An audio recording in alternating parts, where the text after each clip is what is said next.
Atentos los mayores, atenta la audiencia, que están aquí los cuentos de Enrique Carballeira. Están aquí los cuentos de Enrique Carballeira. Cuentos de trazo suelto.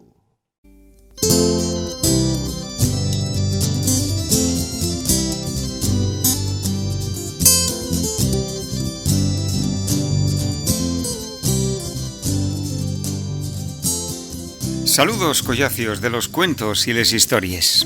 Esta ye la historia d'unos páxaros muy especiales y también d'un magu con muy bones intenciones.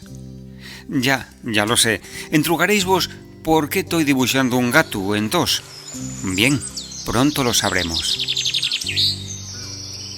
Al sur del pueblo de Picu Borrina, en metá d'una viesca, hay una casona muy grande, y la Escuela de Magos Universales.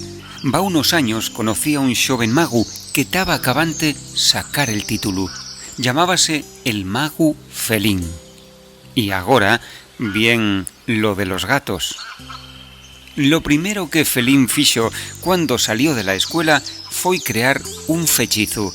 El rapaz tenía muy bon corazón, asina que inventó un fechizu perguapu. Facía que cuando los gatinos morrían salían ellos ales y en poco tiempo convertíanse en páxaros.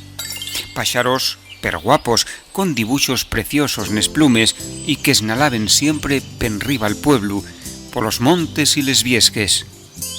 Eso sí, en vez de facer pío, facían miau y cantaben muy bien. Si venís un día per Picu Borrina, non deixéis de mirar pa'l cielo. Ya veréis qué guapo.